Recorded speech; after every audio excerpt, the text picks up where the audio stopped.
On today's show, the Nets pick up a huge tank loss against the Pacers. Will they be able to lose out and secure top 3 lottery odds? I'll offer my prediction and more on today's episode of Locked On Nets.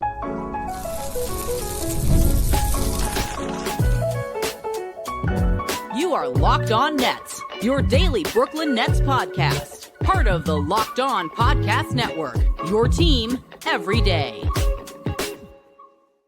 Welcome in to Locked On Nets. I'm Erik Slater. On today's episode, the Nets are able to out-tank the Pacers during a 123-94 loss on Thursday at Barclays Center, and they inch closer to clinching top 3 lottery odds, which was obviously in question following the Nets' back-to-back wins over the Washington Wizards and the Milwaukee Bucks. But there was a lot of questions. You know, the Nets were going to be put to the test in these next couple of games tank-wise against the Indiana Pacers and the Milwaukee Bucks, two teams who have been tanking very hard. But the Nets go out in this one, and they put their best foot forward from a tank perspective, and this was the hardest tanking that the Nets have done all season at the point when they needed to do it the most, and they are able to come away with a decisive loss that was really never in question. I mean, they were up, I think, 8-4 to start the game, but after that, it's just a complete rout. And frankly, it's a game where the Nets were the more desperate team from a tanking perspective, and they showed more tanking desperation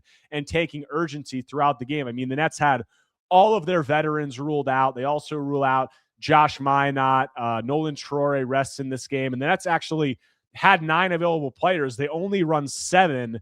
They start in this game Ben Surratt, Tyson Etienne, Malachi Smith, EJ Liddell, Trayvon Scott, and then they bring Jalen Wilson and Drake Powell off the bench, and then Chaney Johnson and Ochai Agbaji, who were their 2 other available players, do not play because of coaching decisions. So that's obviously a big-time, tanking lineup by the Nets. And the Pacers also had 9 players out. I mean, most of their guys did not play, but still, they did have considerably more talent on the floor when you look at guys like Obi Toppin, Jay Huff, Jarris Walker, playing in this game. So the Pacers were able to run away with it. And the real difference was the rotations that the Nets put out there. I mean, they took this tanking to another level with a guy like Nolan Traore playing 0 minutes, with a guy like Chaney Johnson playing 0 minutes. I mean, I think that was honestly one of the biggest differences in this game, because without Nick Claxton, Day'Ron Sharpe, Danny Wolf,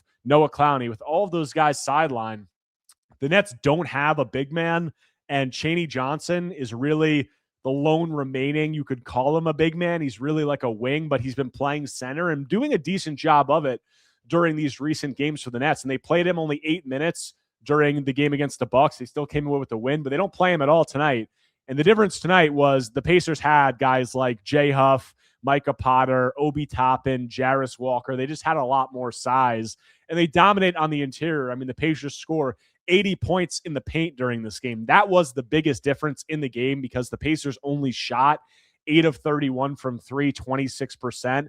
So the interior battle was just completely, a dominant performance by the Pacers, which isn't surprising because, I mean, the Nets have Trayvon Scott and EJ Liddell playing center. And I mean, there were just countless plays in this game where the Pacers just dump the ball in to Jay Huff, and he just gets a wide open layup. I mean, he finishes with 14 points on 6 of 6 shooting. So they dominated on the interior. The Nets did not get the offensive bounces that they have in the games like the Wizards and the Bucks games, those wins. I mean, tonight they shoot 37 of 96 from the field, 38%, 8 of 38 from 3, 21%. So that's the difference. I mean, the Nets really put their money where their mouth is from a tanking perspective in this game, and they had to, because we know with them only having 1 fewer win than the Utah Jazz and the Sacramento Kings, if the Nets win 1 more game, they have to hope for a loss, and that risks them falling into a 3-way tie for third, and then it's a coin flip. The odds are split evenly, and then it's a coin flip. Their odds, they could fall to the 5th best odds in the lottery perceivably, which after, entering the final stretch of the season with a 3-win cushion with 5 games remaining, that would be pretty disastrous. So they take care of business in this game. They go to the lengths that they needed to in this game, which I think fans are all happy about. And you look at the scenarios now, I mean, the Nets control their own destiny, as they have. They have 2 games left They have the back-to-back against the Milwaukee Bucks on Friday. And then they had the season finale against the Toronto Raptors on Sunday. And if they can lose out, they clinch top 3 lottery odds. They will clinch a bottom 3 record. And if you're talking about the likelihood of that happening, I think the Bucks injury report, the Nets got somewhat blessed with Milwaukee's injury report because the Bucks put it out on Thursday, and Giannis Antetokounmpo, Kevin Porter Jr., Bobby Portis, and Gary Trent Jr. are the only players on the injury report for the Bucks, which means that Miles Turner, AJ Green, Ryan Rollins, Kyle Kuzma, all of those guys are active. Now, are they going to play? That's another question, but them not being on the injury report would lead you to believe that at least some of them are going to play, and that's a major break for the Nets, given the Nets are going to be on the second night of a back-to-back, and the rotation that the Bucks put out against them on Tuesday was frankly just looked completely awful, and like the Nets, kind of dominated them in that game. So the fact that some of those other guys are going to be available, a guy like Miles Turner, a guy like Ryan Rollins, like that's a big difference for this Nets team, especially on the second night of a back-to-back. And if I were the Nets, I would just roll out the same rotation that they did in this game, which, as I said, that was starting Ben Surratt, Tyson Etienne, Malachi Smith, EJ Liddell, Trayvon Scott, Jalen Wilson, and Drake Powell off the bench. I would just run that back.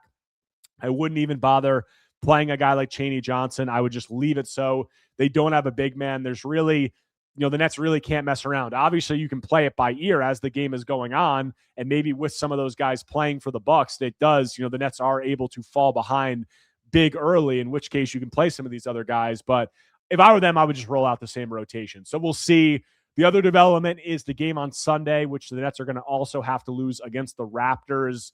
It's not clear whether the Raptors are going to be playing their starters in that game, because if you look at the seeding now in the Eastern Conference playoffs, the Raptors are in 5th. They are tied with the same record with the Atlanta Hawks, but they hold the tiebreaker. So they're 5th.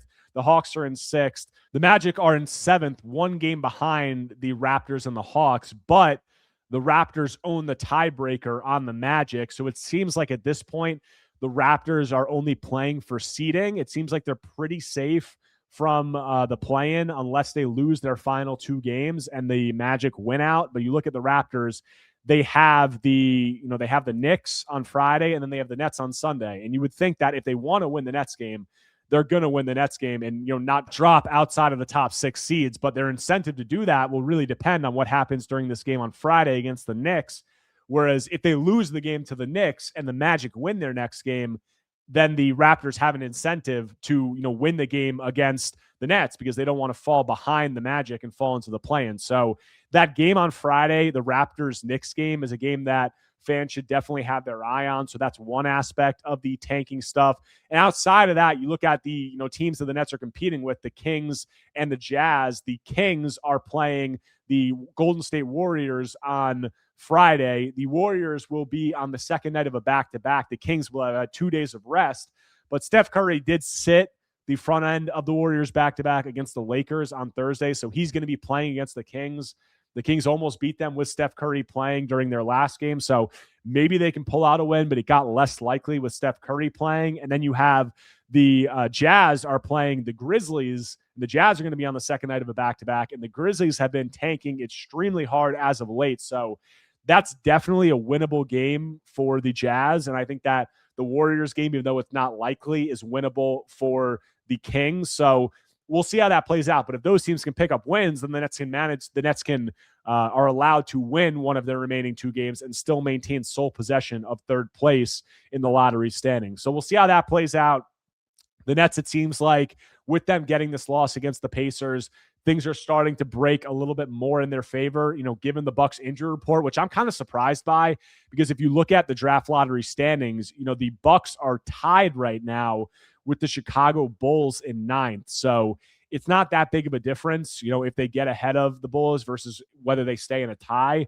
But I am a little bit surprised that they are playing some of these guys against the Nets, but ultimately we'll see if they actually do play. But good job by the Nets from a tank perspective tonight, and then they will have the back-to-back, and they'll close the season with Toronto. So we'll see how that pans out. But another development that we got on Thursday night was Sean Marks spoke to the media, which is, I think, the first time this season that he's spoken.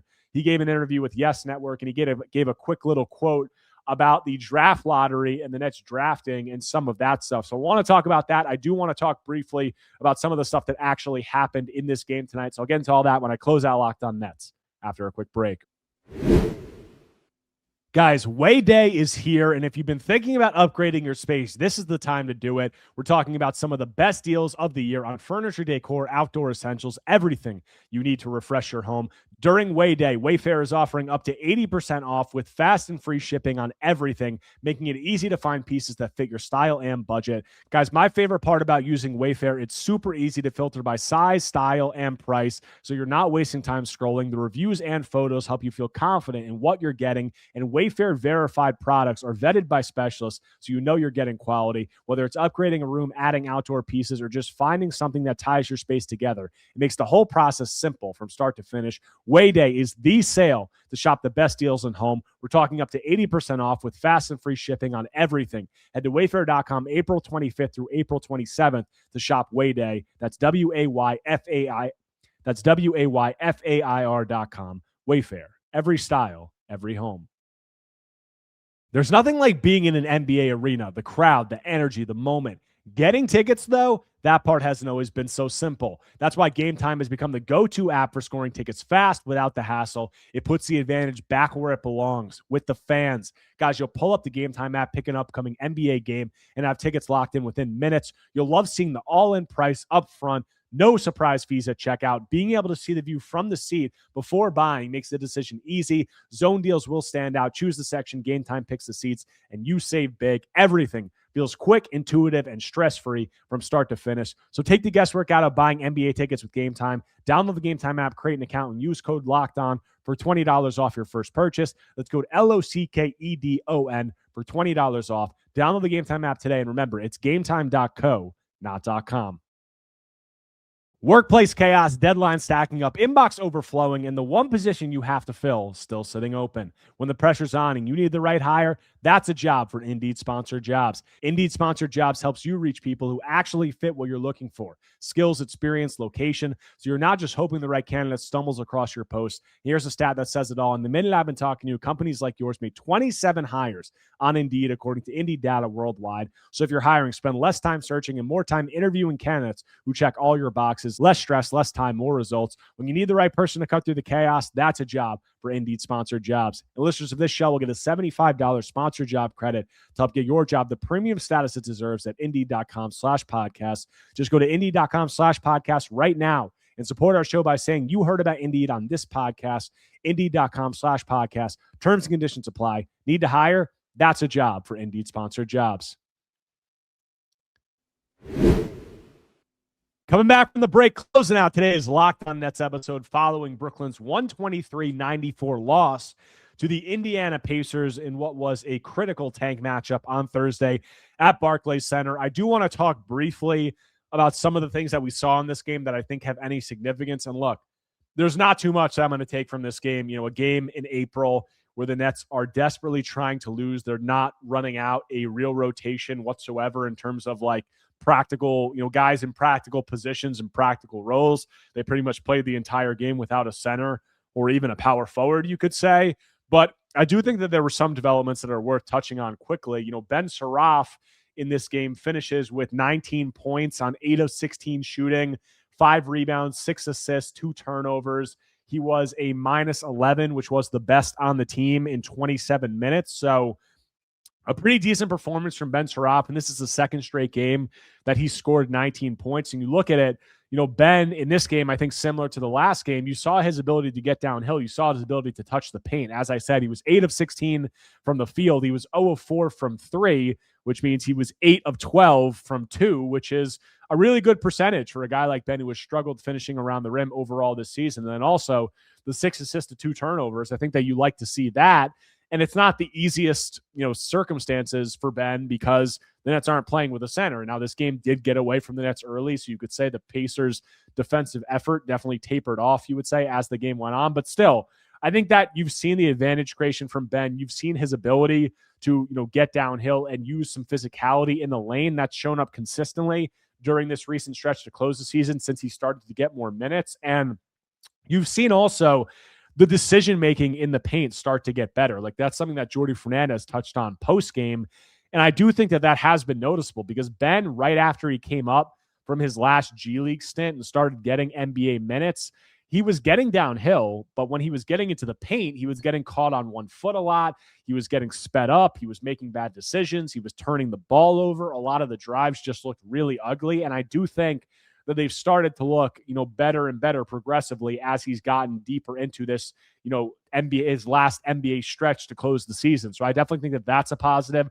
And I think that you saw that tonight with him, getting downhill, scoring, 19 points on 16 shots, him having 6 assists to 2 turnovers. I think that that was definitely a positive development. And then you look at Ben, during this recent sample size that I've been talking about, over his last 14 games, he's at 11.6 points on 43.2% shooting, which is, not great field goal percentage, but that's definitely much better than it was before earlier in the season. Also, the decision-making, as I said, has improved. He's at 4.2 assists to 2.9 turnovers, 1.44 assist to turnover ratio during that span. He's attempting 6 free throws per 100 possessions and shooting 89%, which I think that free throw percentage is nice to see, given the fact that we know that the shooting is going to be a major struggle. For all those positives that I just pointed out during that span, last 14 games, Ben is shooting 12% from 3. So he's a complete non-shooter at this point, which I do think is glaring on the court. And I do think that it will impact the way that defenses cover him. And he's going to have to become a better shooter. But I think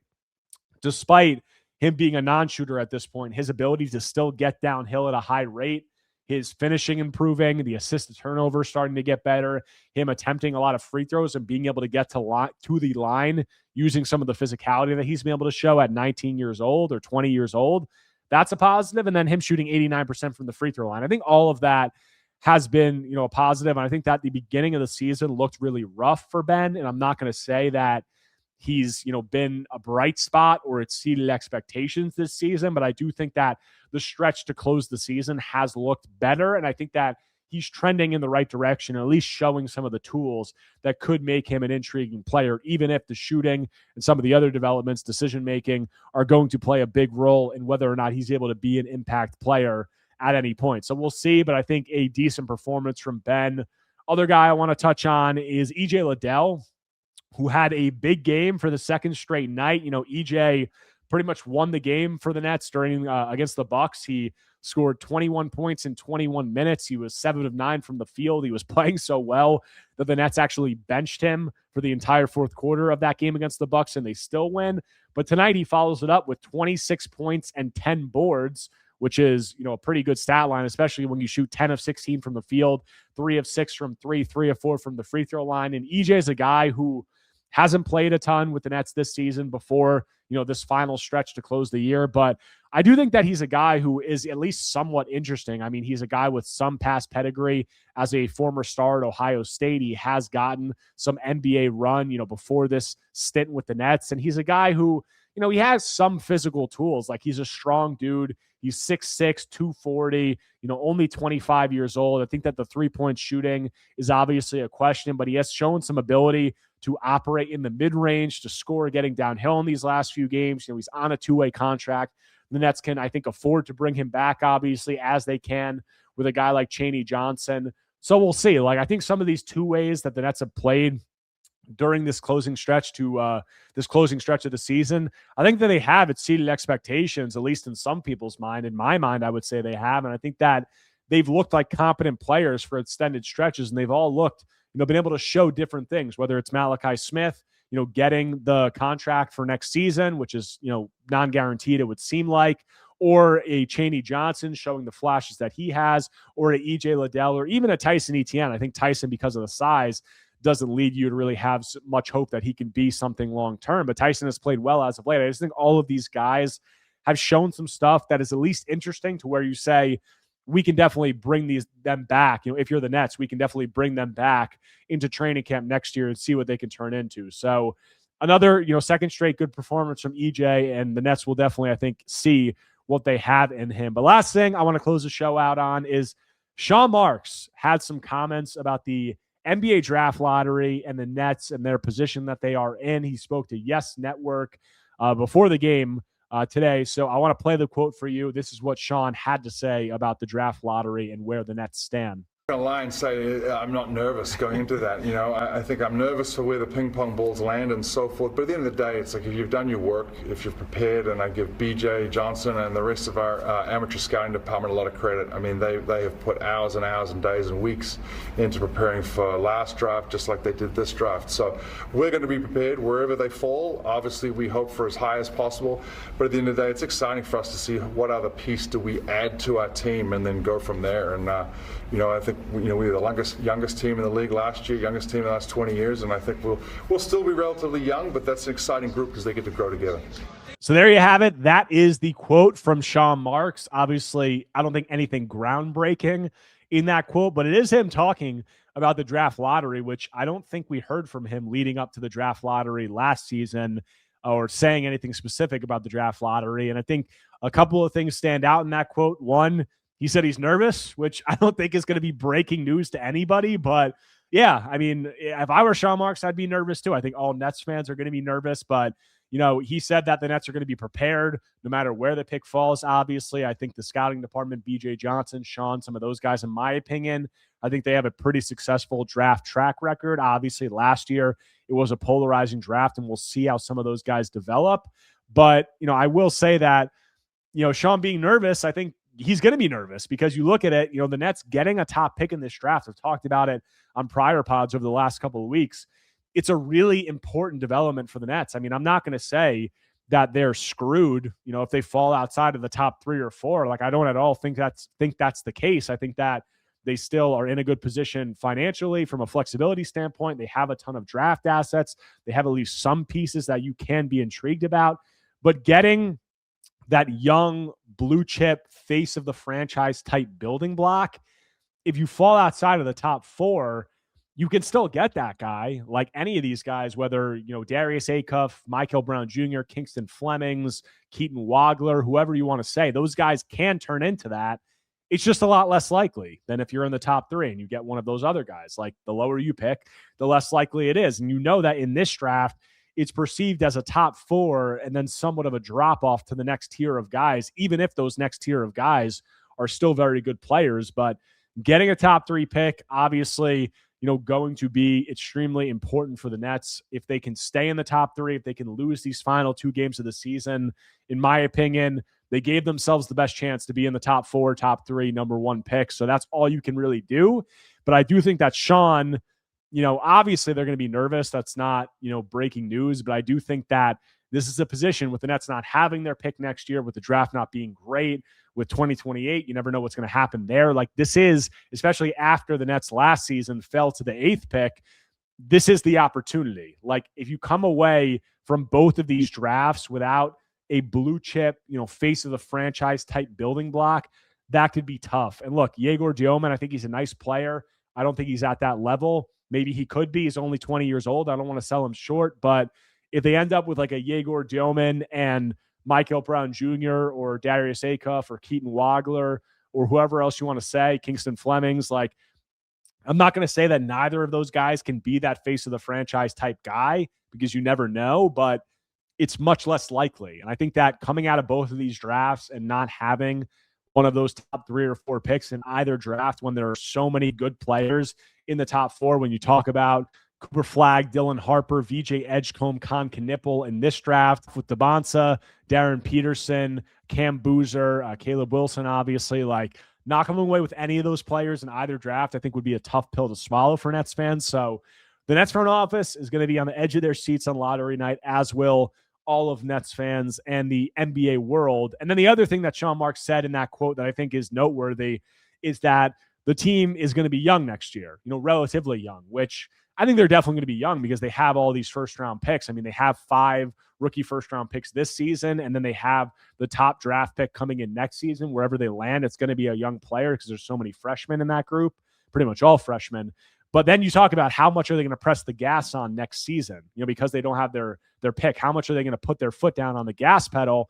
And a big way that you would do that, you would think, is bringing in at least some veterans. So we'll see. We're going to talk to Sean on Monday during the exit interviews for the Nets, and we'll have a lot of questions about that stuff. But some comments from Sean about the draft lottery, about what next season could look like, and he will definitely expand on them in the coming days. But I thought that it was noteworthy to share here. But that's all I got for you guys on today's episode of Locked On Nets. If you guys do not already, make sure to subscribe to Locked On Nets on YouTube and wherever you get your podcasts, whether Apple Podcasts or Spotify. If you enjoy my content, take a second right now, smash that like button, leave a comment, leave a 5-star review. Anything you could do to engage is much appreciated. That's our back in action on Friday against the Bucks. I also have a Fan Take Friday mailbag episode coming. So if you guys have any questions, leave them in the comments. Reply to my post on Twitter, email me, DM me, anything you guys want. But I'll have that coming when I'm back tomorrow talking more Brooklyn Nets basketball.